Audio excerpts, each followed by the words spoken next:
Now that we've seen how Windows is installed, let's go ahead and install the Linux operating system. Remember how I said that Linux has many different versions of their operating system called distributions? There are countless articles that highlights the pros and cons of the hundreds of distributions out there. We'll go with the most popular consumer distribution, Ubuntu. I've already loaded Ubuntu on a plain USB drive.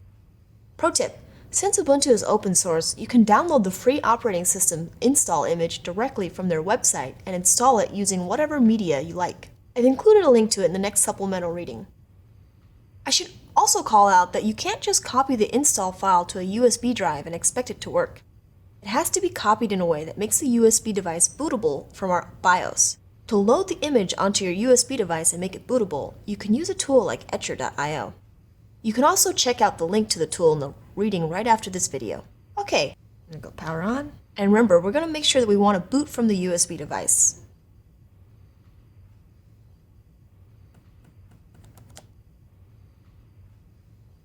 Alright, now that it's loaded, you'll see an option if you want to try using the operating system first, or just install the operating system. We're going to do a fresh install of the operating system. The Ubuntu logo will pop up, and then we're going to have to go through a couple of loading screens while the system is installing. Alright, we're just going to go ahead and skip through all of these, and just pick the defaults for now.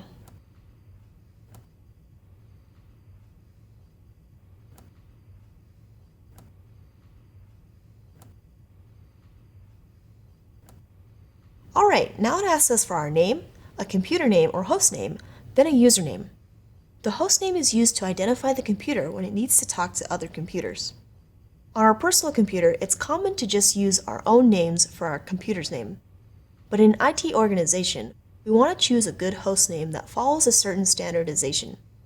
We'll go over that in a later lesson, but for now, let's just use an industry standard for host name like username-location. So I'm going to go ahead and enter in my name, Cindy. Then for the host name field, I'm going to type Cindy-NYC. Then for the password, we're just going to enter a password here. Then we're going to confirm. All right, then we're going to hit next.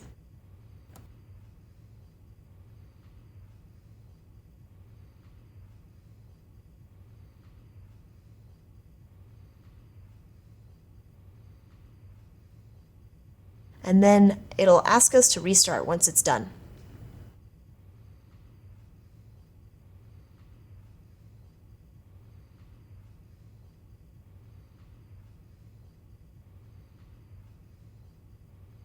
Awesome, now that's restarted, let's go ahead and log in.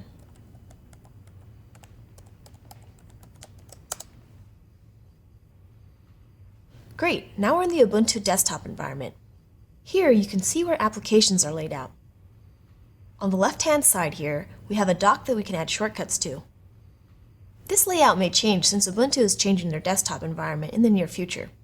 To learn more about this, you can check out the next supplemental reading. On the top right-hand bar here, you'll see quick settings for your computer, like network connectivity, Bluetooth connectivity, sound, and volume. There's also the time, a menu to power off, restart, sleep, and log out of your machine. Let's click on this menu and select System Settings. From here, you can change your system settings like your screensaver, resolution, hardware settings, and more.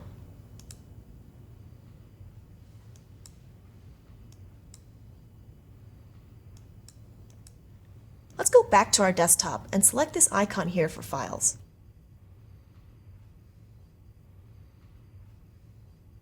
This opens up a window so we can view our files. You can see the different files and folders here. If I click on Computer, I'm taken to the main directory of my system. We're going to get to this in depth in a later course, so for now, I'm just going to head back to my desktop. Now, let's do the exact same thing we did with our Windows machine and create a file. This time, let's just use commands in the shell. Because we're in a GUI, we don't have a program called bash that we run our commands in. Instead, we open up the search utility here and search for an application called Terminal. When you open up the terminal, you'll see your username, an @ symbol, the host name, colon, tilde, and then /desktop as your command prompt. This is used to show who's running the command. This will be more important in another course as you switch users. The last portion of the prompt shows you where you are in the computer. We'll learn more about this in a later lesson too, but you can see that we're currently in our desktop. You can verify that we're using the bash shell with a simple command, echo $shell. The echo command just prints out text options to the display.